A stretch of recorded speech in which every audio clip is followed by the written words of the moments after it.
see it's meeting for September 29th. So we're calling the meeting to order at 7 o'clock. I believe we have a majority of people present. It's a little confusing on here, but it looks like to me we have a majority of voting members. So unless anyone corrects me, we're going to go with that assumption. So the first thing would be if there is anybody who would like to publicly participate. Put your hand up for that about item not on the agenda. I don't see anyone, so I assume that's the case. Next would be my chairman's report. It's just something I put on the agenda just for updates between meetings if we need them. I have nothing particular tonight at this time, so I'll just skip over that. And next thing we will have is, as everyone knows, over the summer we had our subcommittee work to pick out the OPM for this project, and Vertex Corporation was ultimately chosen. We met with the MSBA a couple of weeks ago, presented that decision to them, so to speak, and contract is signed, and they are on board. So they'll be having a role in all our meetings going forward. Tonight, their role is going to be to explain a little bit of the process going forward, and certainly the beginning of the process. So, I don't know, Mr. Dwayne, would you like to introduce the folks, since you were working on that committee? Would you like to introduce the folks from Vertex? I'd be happy to, Chairman King, but I don't see that they've made it onto the meeting yet unless they are in the, somebody has to admit them. That's what I was thinking. I'll take care of it. Okay, thank you. Hello. It looks like we're unmuted, but we're not panelists, so I'm not sure we can share our presentation. Oh, there we go. Never mind. Hang on one second, Chris. We just brought you into the meeting. I'm going to, the chairman has turned it over to me to introduce you guys, and then we'll let you take it away. So go ahead.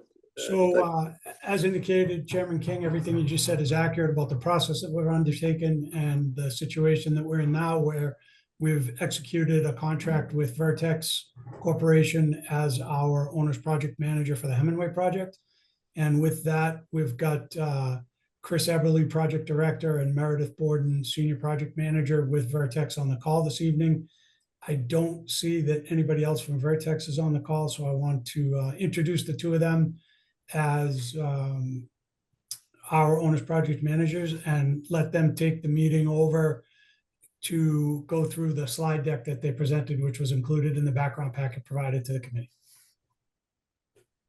Okay, very good. So, Mr. Eberly, if you'd like to begin, that would be fine. If you can share this presentation.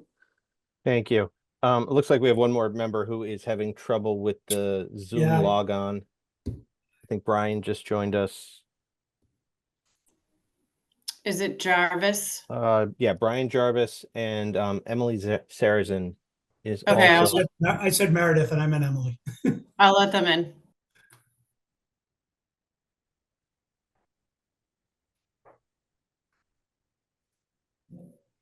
And I just sent a request to share.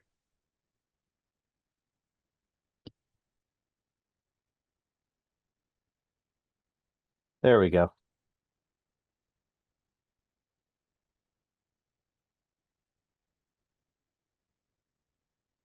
Is it possible to get sharing turned on? Just turned it on. Oh, there we go. Thank you. So we have a quick presentation for you this evening. Hopefully we don't take up too much of your time. We wanted to walk you through us. We're happy to be here and work with the city of Framingham on what I believe is our somewhere around our 18th elementary school. We have a quick introduction of ourselves. I'll stop the share just for a second so that you can see us in person. So with us today is myself, Chris Eberly. I'm the project executive for Vertex. I'll let my team introduce themselves. I'll turn it over to Brian. Sure, thanks, Chris. Brian Jarvis, Managing Director with Vertex. And Emily. Hi, Emily Sarazin, Senior Project Manager with Vertex. Meredith, Meredith Borden, project manager with Vertex. and Al.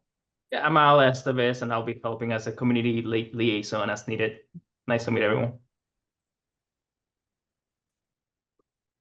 And not with us this evening, but also on our team are Steve Devine and Mary Cuppins. Steve will help us in construction, and Mary will be our project accountant for the project. Chin Lin is one of our senior project managers with a specialty in architecture, sustainability, and district redistricting.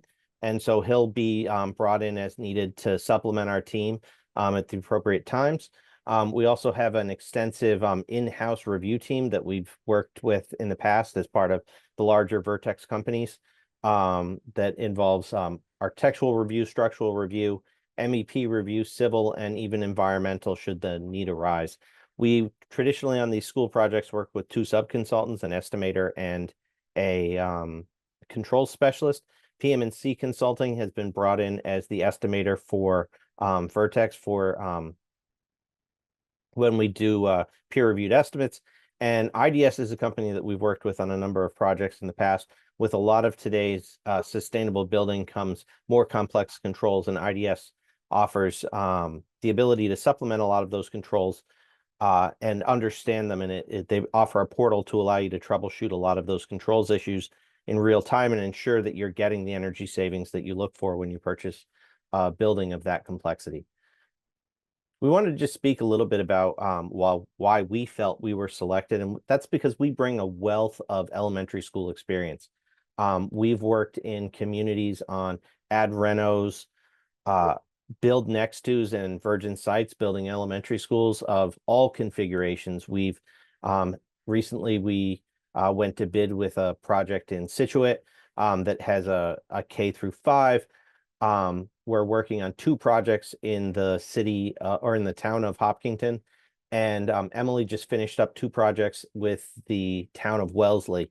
That's in addition to a large number of projects that we've worked on in our time as previously as Compass Project Management and now as part of the Vertex companies. Those projects have included everything from all electric buildings, geothermal, net zero energy buildings, but also a considerable number of grade reconfigurations and school consolidations. We've dealt with sites that have all sorts of different challenges, whether they be congested campuses, having to look at swing space and relocate students, having to look at special environmental or geotechnical constraints, or even having to look at building a school on a major artery within a city or town. With that, I'll turn it over to Emily to talk a little bit about the MSBA process that we're all embarking on. Thanks, Chris. So the core grant program consists of defined modules. It follows the same process in each project. The MSBA requires every project to complete these milestones, as you can see here, marked out by the red stars. So each different project has its own reimbursement, which is determined by several factors. So we have the baseline reimbursement, but also you can get incentive points for energy efficient schools or for a higher maintenance score. That'll give you your total reimbursement of eligible costs. Eligible costs are defined by the MSBA funding caps and program requirements. So we'll get further into detail on that later on in the project. And the MSBA has acronyms for everything. So we like to call that alphabet soup, which we'll see on the next couple of slides. And we did include in your packet a handout for that alphabet soup. It's just a handy quick reference guide so that you can look at some of those acronyms if we get too far ahead of ourselves, and you can understand what they mean in MSBA speak. Yep, so the first phase we have here is forming the team. So we are the OPM, we are already on board, and the next step is to get the designer on board. From there, we'll move into the PDP phase, which is casting a wide net, getting all of our options. And then the PSR is narrowing down to the preferred solution. From there, we'll move into the schematic design phase, which will bring the design to about 30% complete. And then we'll finish the documents and start construction.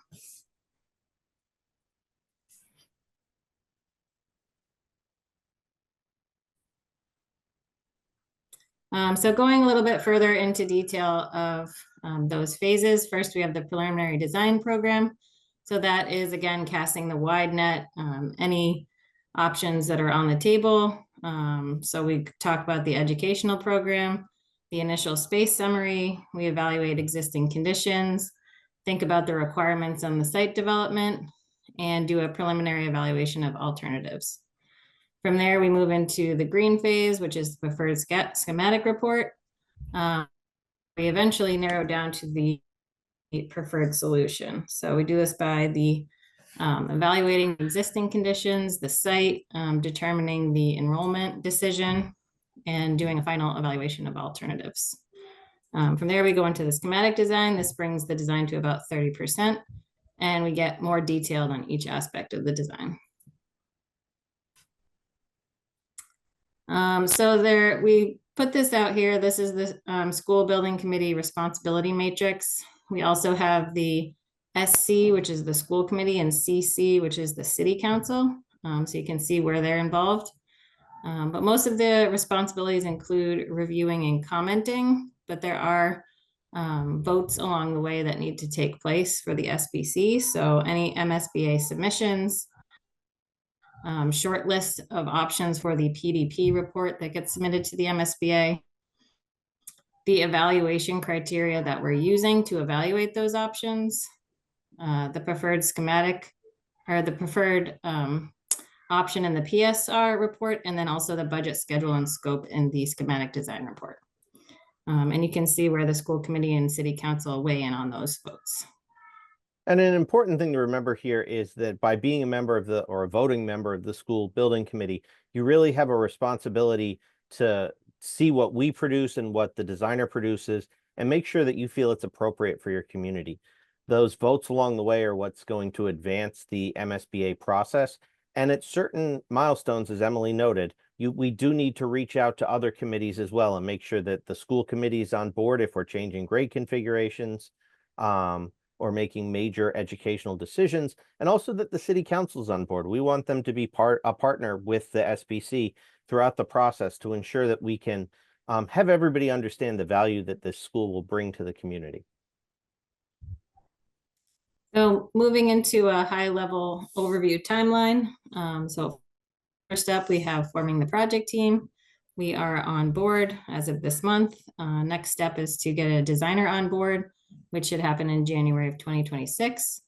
And then you see these community forums, which are the green stars here that happen along the way, just to make sure everyone in the community is informed and able to ask questions where they need to. So we can move into submitting the PDP in May of 26, and then the PSR in October of 26. We'll continue to involve the community from there, and then submit the schematic design report June of 27, and move into the city council vote on the project in August of 2027. Assuming that is approved, we then move into design development and construction documents, and we look to start construction in September of 28 for a school opening in August of 2030. So Emily provided you with a lot of the big picture schedule ideas over the course that gets you to a school in 2030. What we wanted to do here was break down some of those micro decisions that are going to be made along the way as we go into that early preliminary design plan phase and then move into the preferred schematic report. And this represents a breakdown of what we see as some of the major goals that we think need to be met in each one of those stages, and tries to create a timeline for what's important as we move forward. As Emily mentioned, we're going to try and bring a designer on board in January of 26. We're already in discussions with the MSBA about setting that date. And that really moves us into that feasibility stage that makes up the PDP and the PSR. Now, traditionally, you'll have to develop an educational program. All MSBA core grant programs need to do that. That's really going to define how you educate students in the city of Framingham. And when you think about anyone who was involved in the Fuller project, you likely did that for middle school students. This would be to develop a similar educational program for elementary level students. We also know that you've already chosen 2 sites that are likely to support a school. And so we'll want the designer to assess both the existing Hemingway site, but also to look at the Bethany site and understand the aspects there. We'll also want to have the discussion with the school building committee about whether or not you want to investigate more sites. It's a decision that you make, as we could just study the sites that were the basis of your statement of interest and your feasibility study that have already been completed, but we could also look at more sites. Where that can be helpful is sometimes looking at more sites shows the communities that you did cast a wide net. And when you evaluated all those opportunities, you found that it brought you back to one of those two sites. There is always the opportunity that through that you discover a new site that maybe no one else had considered. But that's a decision that this committee will make. Choosing to investigate more sites will take a little more effort to look at all sites, whereas focusing on two sites will allow you to concentrate more of that effort on just those sites. We'll do a cost estimate at the end of both PDP and PSR, and those are really checks on where we are. And then as we move into the PSR, that's when we're really going to look in detail at each of those sites to see how the program fits. The first cost estimate really is about looking at where your building is on the average Massachusetts school. And when we get to PSR, we're really going to focus those cost estimates on your specific project so that as we make the decision to move into SD, we are sure that we're moving forward with an educationally appropriate as well as cost-effective solution. When we looked at some of the big questions we had, one of the big ones was the pre-K enrollment options. When we read your enrollment letter, it talks about how you can look at pre-K within the new school that you're building, or you can look at pre-K in terms of how it fits in the community. And I think that's one of the things that we'll want to make sure that the designer is equipped to study as we move forward through the RFS process. We think that that pre-K, from our experience on so many elementary schools, that enrollment decision of how many pre-K students are going in the new building is something that we'll really want to understand by the middle of the PSR process, because that's going to eliminate some of the schemes that we're studying as part of an overall evaluation process. We'll do a cost estimate of what remains following that decision.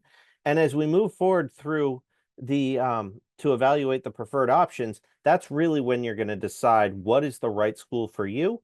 And if you so choose, do you want to consider a model school as part of the MSBA's model school program? That decision is really made at the end of PSR.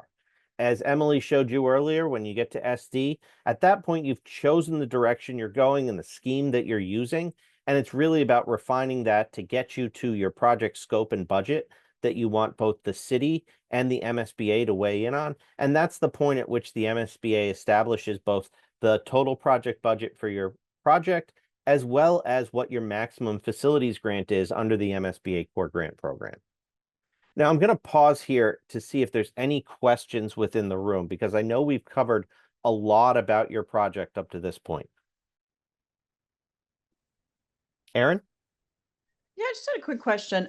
When you're looking at the cost estimate schemes and looking at the various options, I assume there's almost like looking at the columns, there's almost like a third column of repurposing Hemingway School. Is that part of the cost estimates? So that's a great question. When you look at the MSBA Core Grant Program, they have certain minimum things that they ask you to study. The first is that you must examine an addition renovation.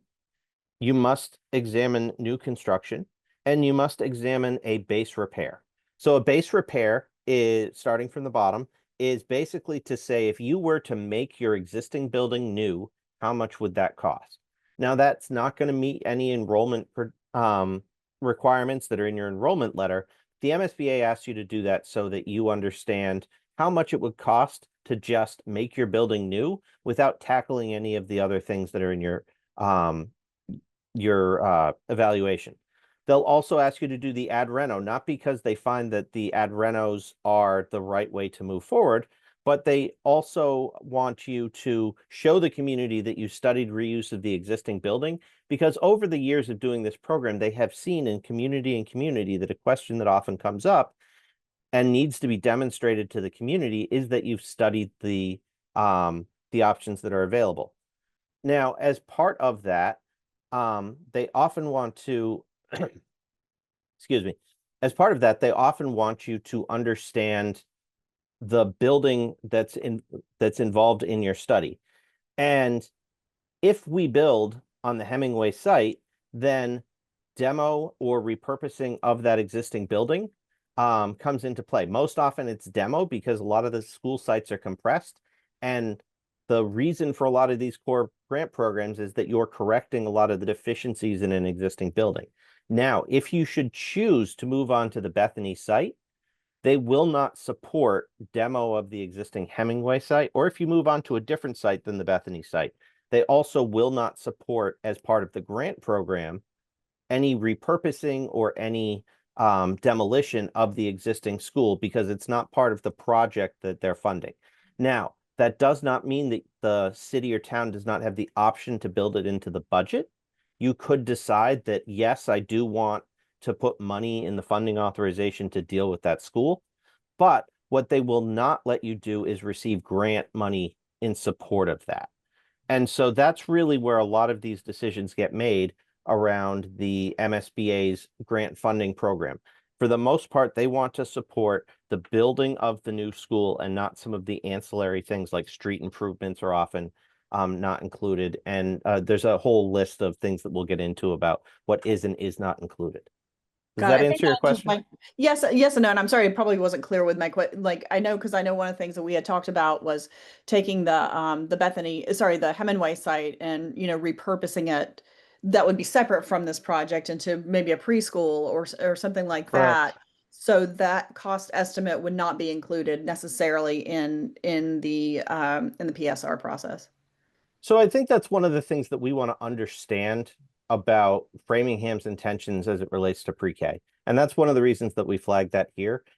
The MSBA has been getting what I would describe as more creative in how they've put together a lot of the projects that they've been doing the last few years. And they've been more willing at the study phase to look at more diverse options.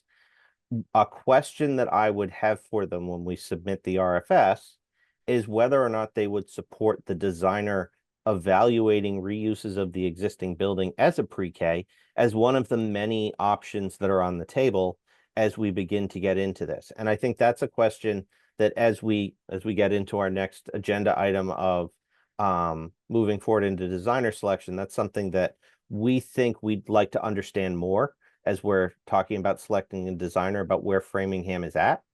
And it's also something that I think we want to have a conversation with the MSBA about. Okay, great. Thank you. So it's kind of up in the air. Okay. Thanks. Scott? Thanks, Chris. I just wanted to, for the sake of the rest of the committee, plant a seed for us to come back to at some point related to the public communications process. What we did for the Fuller project that worked out very well is we actually established a subcommittee of the school building committee that was focused on public outreach and communications. And what that allowed us to do is, without getting into quorum rules and all sorts of things like that, we were able to work very closely with the OPM and with the school district on messaging about the project. I'm particularly interested in us considering doing that here, not because we did it last time, but because we have two sites on two different sides of the city that right now serve, or in the future could potentially serve, two very different cohorts of families. And over time, that our focus will gravitate towards one or the other. And so I feel like we need to be very specific, but also very nuanced in our messaging. So again, this is just a seed to come back to, but sort of having a subset of this group with more localized knowledge to be able to partner with Vertex on delivering those communications. And I see Brian nodding his head in agreement. So that's all I had. Any other questions before I continue on? So Chris, why don't you continue on so we can get through the presentation, and maybe any questions at the end we can ask. Happy to do so. Thank you. So we wanted to talk to you about the first step in your long MSBA journey, which is going to be designer selection. So designer selection is a little bit different than what you went through with the OPM procurement.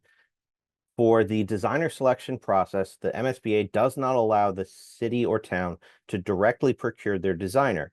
They're instead selected by a 16-member committee called the Designer Selection Panel that is established by the MSBA. There are appointed members from representatives of engineers, architects, general contractors, MSBA staff, as well as positions at large that make up the MSBA Designer Selection Panel. The 13 of those 16 members serve on this panel for a term. The remaining 3 members are chosen from the community that is requesting to build a school. And so when you go before the designer selection panel, you have 3 of 16 votes that speak to who you choose to move forward with the designer selection panel. They typically in their literature ask that they be the chief executive, which is often a city councilor or the mayor, a superintendent of schools, and a member of the school committee, but they also allow for a designee from anyone who's a member of the school building committee to fill out any one of those 3 spots as appropriate. They'll give you a template RFS, and largely this is a document that defines what you'd like to see from the designer in terms of their proposal request. And then they'll also have certain requirements for the process as outlined by the MSBA for how the designer proposals work. We'll work with you as to define what that RFS should be, and we'll work with you to make sure that it's advertised appropriately, that it's reviewed by the MSBA, but also your special counsel within the city of Framingham. And we'll also receive the proposals after they're in, and we'll actively check references and develop the documents that will serve the entire DSP as they're moving through this process. Now, the city is allowed to discuss the results, and so you'll be able to review all the proposals that you receive and discuss who your favorites, who you prefer, but they ask that you do not contact the respondents directly outside of the DSP process. So your engagement with those respondents is only going to be within the DSP. Now, they're going to typically this will happen at 2 meetings, and I have a typo here, and I apologize for that are currently scheduled for January 13th and January 27th. If we should move forward with those dates, we'll talk about that in a second. And the city selected members are going to be able to share their feedback at each step. So you'll be allowed to speak to which of the designers that are there do you most wish to shortlist, and which of the designers, when you go through the interview process, would you most likely want to select. But what you are not allowed to do is blatantly select them. And in some cases, the designer that is selected by the city is not the designer who is selected by the DSP. And so we've developed a system over time where we will work with the selected members to make sure that they're fully prepared. We'll talk about who you feel is most appropriate.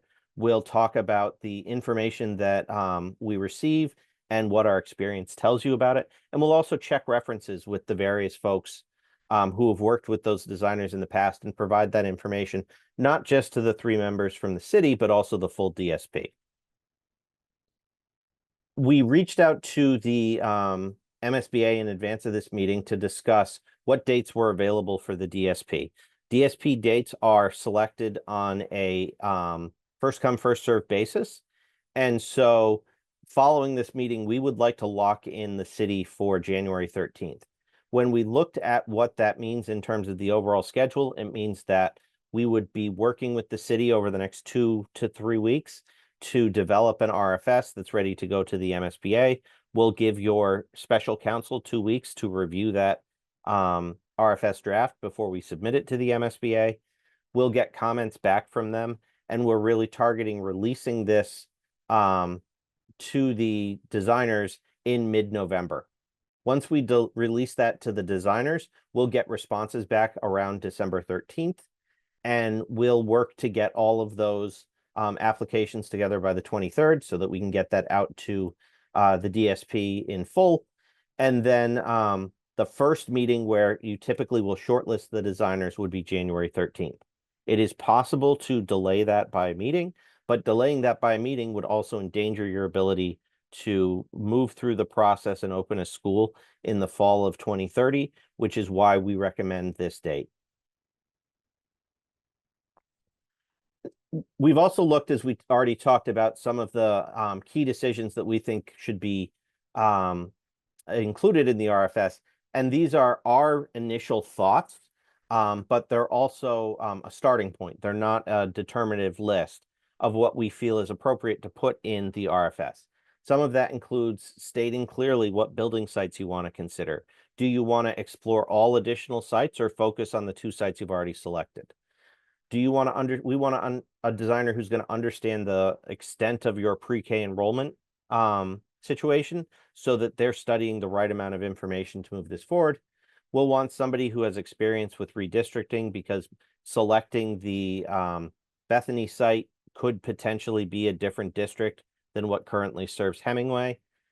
We'll also want to understand whether or not consideration of a model school is something that the city is interested in. The model school has saved some districts money, but it also discourages some architects from wanting to pursue that. An architect without a model school is going to be leery of pursuing a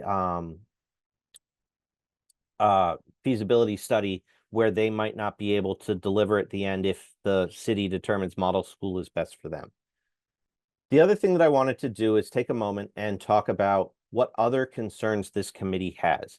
And we've found that through all of these schools that we've done, that it's often helpful to engage the committee and understand what is it about this project that keeps you up at night, because we find that it helps inform us as we get starting on the project to make sure that we understand what it is that you feel is most important to the city of Framingham as you embark on this project.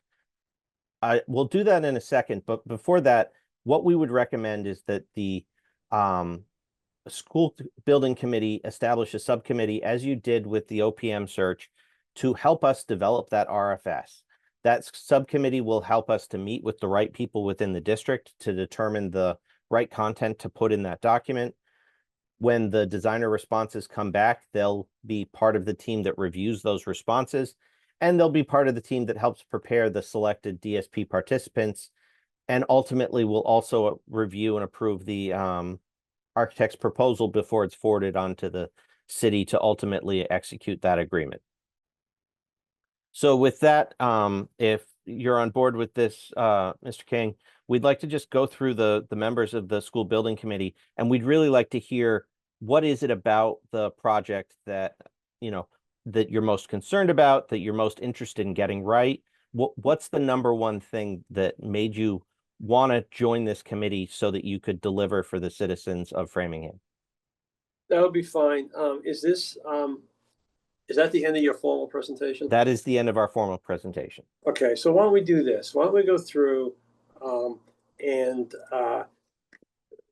maybe everybody can limit themselves to 1 or 2 minutes at first, see if we come up to any consensus, because this is a pretty large committee. So I'll start with the vice chairman. Sure, thank you. So just to be clear, kind of expressing our reflections on that last question about why we're here and what our goals and potential red flags are. Yep. Okay. Well, first of all, thank you, Chris, and the Vertex team. Very impressed with your presentation tonight and what you did before the MSBA process to get to today. I very much look forward to working with all of you. And thanks to everyone from the building committee who helped choose you.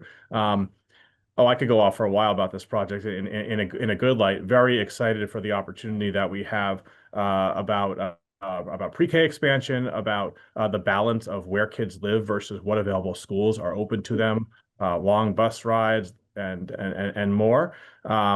And then when it comes to pitfalls, I do think that the future of the Hemingway site, if we do choose the Bethany site through this upcoming process, making sure there's a clear plan for both sites if we do have 2 separate sites, and having every precinct, every corner of our city understand exactly what's happening at Hemingway and exactly what's happening at the new pre-K through 5 school, likely south of Route 9. I'll pause there since there's an announcement in the background and let others continue on. Thank you. Thank you. So I'm just going to go down the list that I have it. So if you don't want to have anything right now, or you just want to listen, you can just pass. But next will be Jessica Barnhill, Chairman of the School Committee. Sure. Thanks for recognizing me, Mr. Chair. My name is Jessica Barnhill. I'm the chair of the Framingham School Committee. I pretty much ran for office because of this project. We have needed a Southside school for so long. I can name 5 schools that were all closed, decommissioned on the South Side. 2 out of 3 of our students live on the South Side, and only 3 out of 9 of our schools are actually located on the South Side. We're looking at a huge gap in terms of our students spend so much time on buses. My students, specifically my district, District 8, which, actually Bethany is in the district where I live, spend more time on buses, and the educational experience is quite different.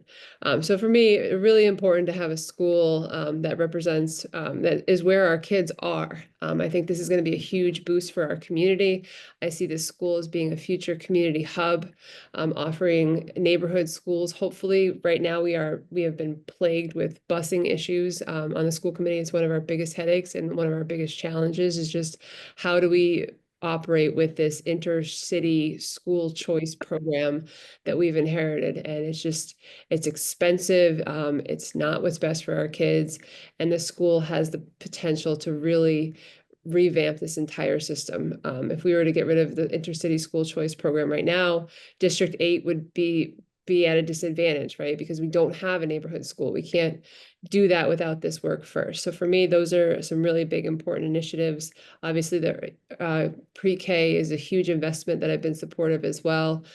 This also, I think, would have to really tie into a huge redistricting effort. The way I see it is that it might not be a very popular thing to do, but I think if you're looking at what's in the best interest of all our school children, this is really the next needed step. And if anyone has experience with redistricting, that would be a huge bonus for us, because we are going to have to deal with unhappy voters and parents and people, and it's going to have to be thoughtfully implemented. So I could go on again, but I'm happy to yield my time to the next member just to hear from everybody.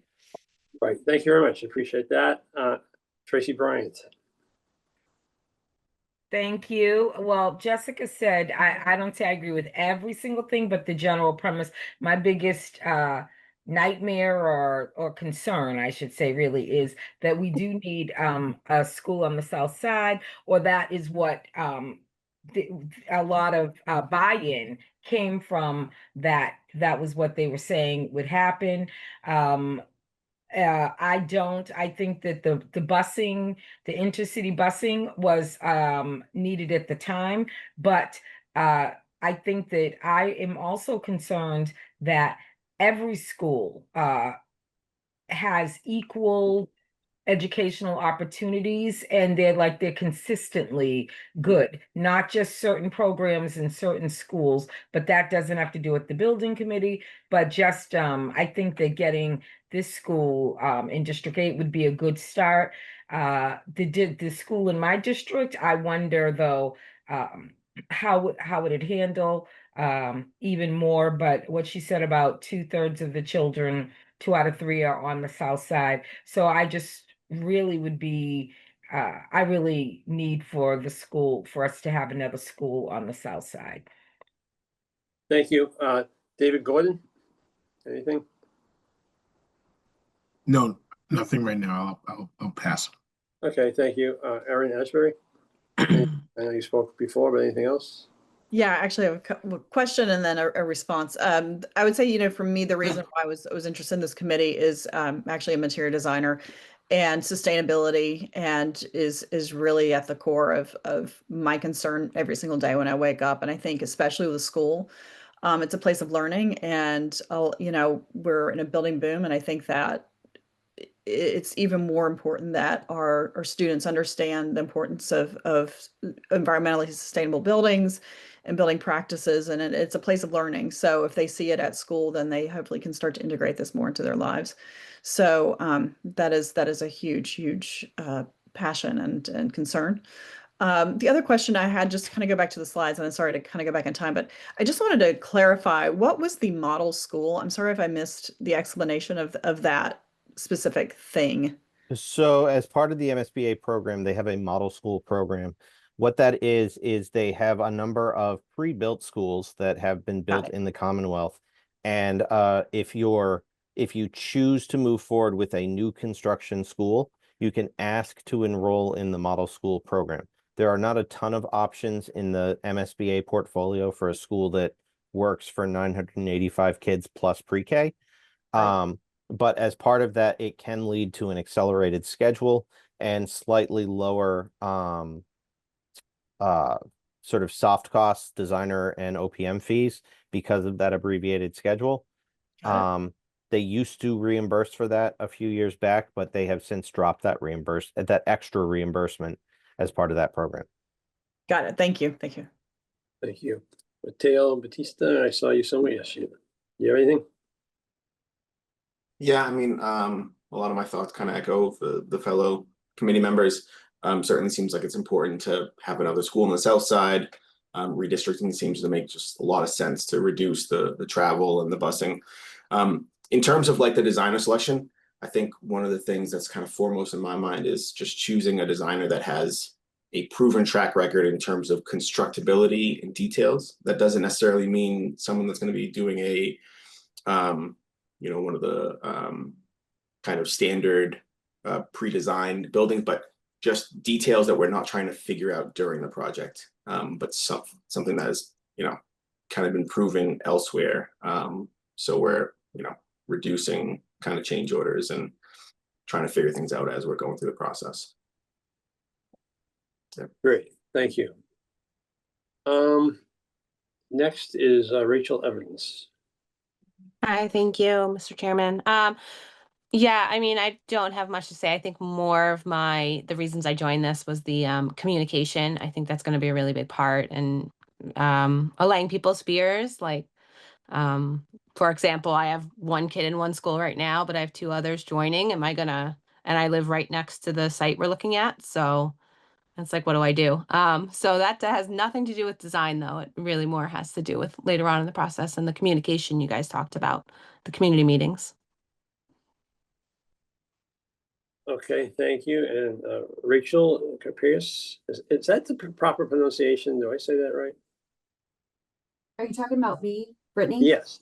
Yeah. Okay. I'm sorry. Yes, no, I'm reading my okay. list and it's getting mixed up. Yes, I am talking about you, Brittany. Okay. Sorry. It's Brittany Carpier's. Carpier's. But Thank you. You were pretty good. Pretty close. Not that close, but we'll get there. We'll get there. Only 3 or 4 meetings in. No worries. So I agree with the commentary that many people have said so far around the excitement of this school, and really, I'm just really happy I'm involved in this. I think that the education, specifically the children of this community, I think is really the future. I care about this community a lot, and I think that as we invest in this area, I think our community will benefit a great deal. So just really excited that this is happening. We're getting another elementary school and doing something for our kids. Concerns that I have. One concern is that the building and the design specifically has the kids in mind, and it's kid focused. And I also think it's important that we're including feedback from teachers who are in the building every day, making sure that it makes sense to them as well. Another concern that I had about this is the staff and the teachers, that just curious how they're going to feel as they're moving from their current Hemingway situation to a new school, or whatever that potentially looks like when the time comes. Those are my main concerns. And yeah, that's it. Great, thank you very much. You're welcome. David Panish. Yeah, I kind of agree with a couple of different things that people have said, and I think that the important thing for me is beyond, the building making sense. Mateo was talking about detailing and things like that. I feel like a building that's supports the educational program, what the community, the teachers, the superintendent and his group, what they think the school is supposed to do. that the building accommodates that in a way that's very efficient. And that's important, I think, from just you're wisely spending your money on this. And the second part is I'm an architect and I've been involved in sustainability since, it's 2000 perhaps. And I feel like this is an opportunity for Framingham to look at going beyond just a LEED building and perhaps look at a net zero building or a net zero ready building at least, and see if we can't up the game there rather than spend the money on some wild design things like we did the last time out. Maybe this time we'll look at doing something that, makes the building more affordable down the line. And I look at it as a taxpayer, for me, a building that was net zero would be a great deal because I'm not paying for an exorbitant utility bill every month as utility prices escalate over the next how many ever decades this thing should exist for. So those are my priorities, and I'll just leave it at that for the moment. Great, thank you. And last but not least, will be Scott Wadland.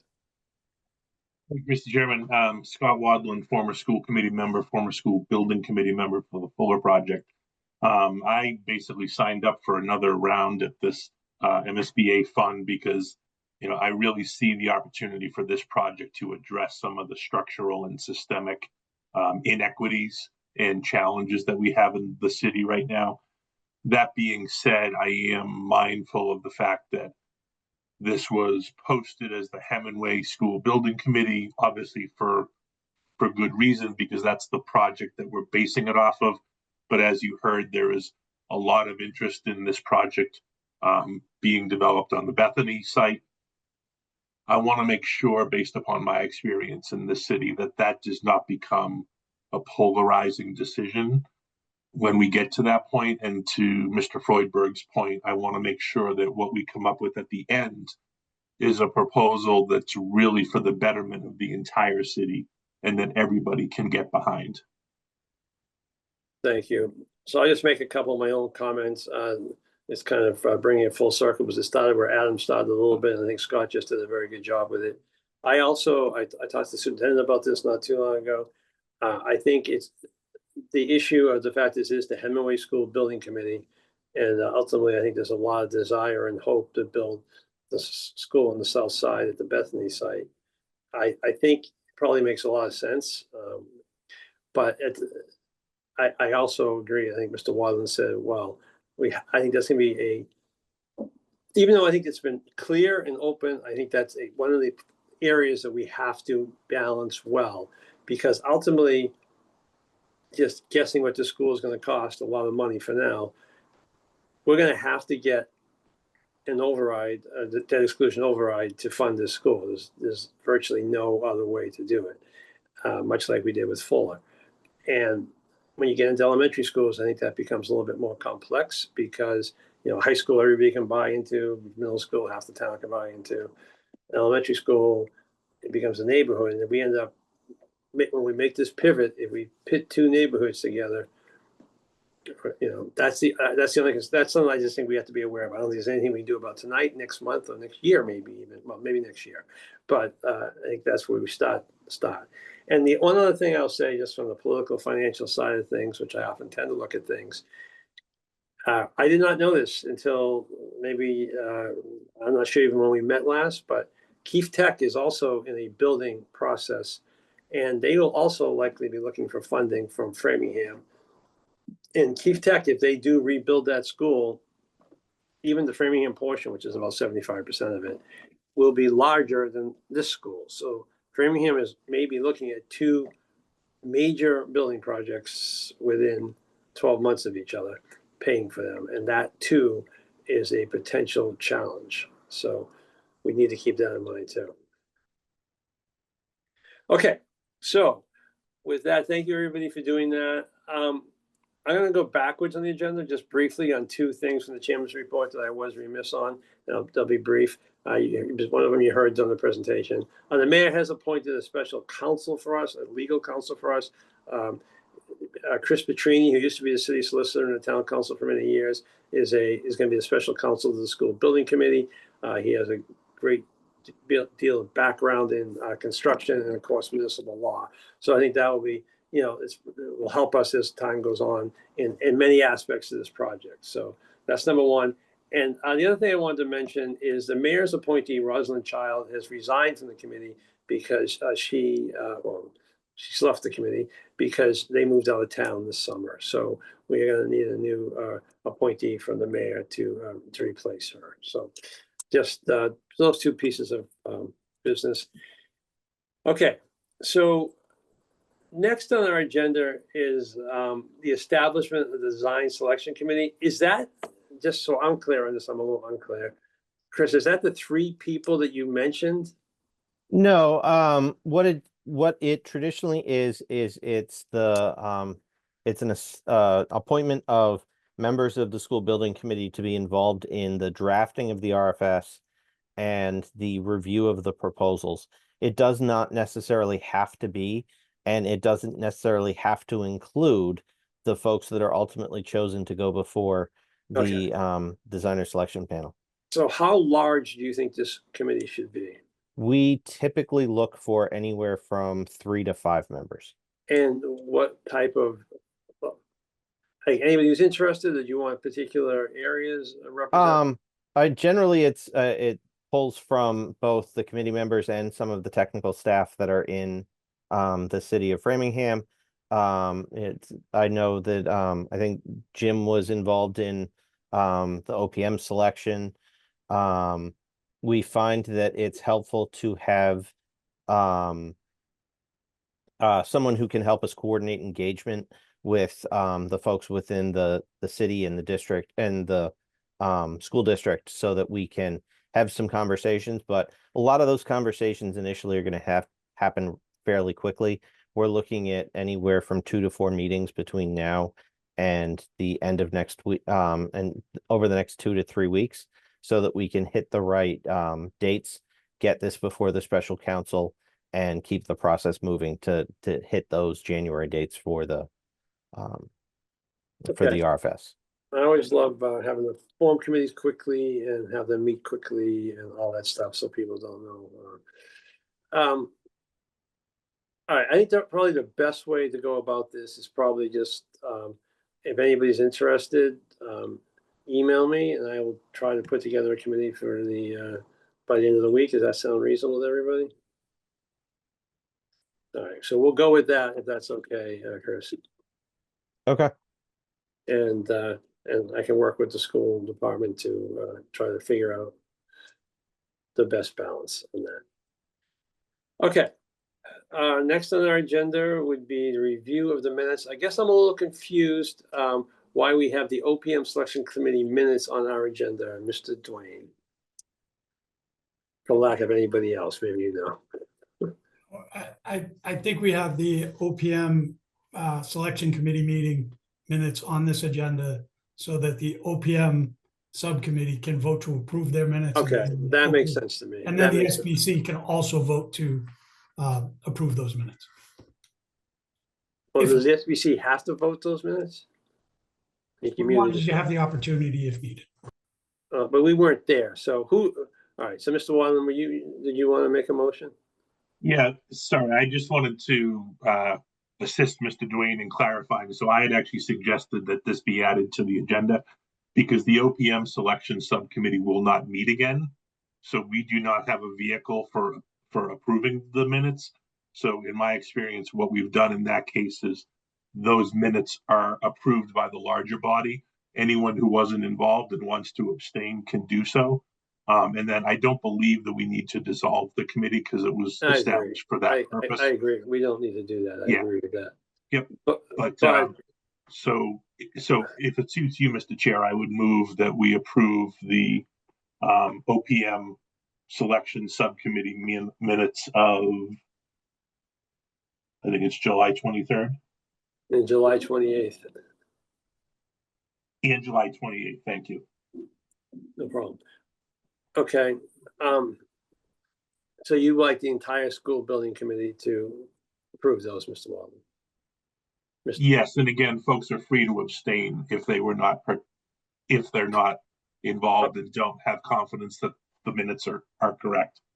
Okay, Mr. Dwayne, did you want to talk further about that before we vote this? I believe the second item under this agenda item is to approve the full school building committee meeting minutes. of Yeah, the- that, yeah, we'll get to that next, but I just want to get these, this OPM selection committee out. Does anyone object to this process? Okay, seeing nobody objecting, does anybody want to second Mr. Wadland's motion for the school building committee to approve, sign off on these minutes? Second, Okay, who seconded? I'm sorry. Just, I don't care, just for the minute taker. I did, George. Okay, thank you. There was David, is that who it was? Jim.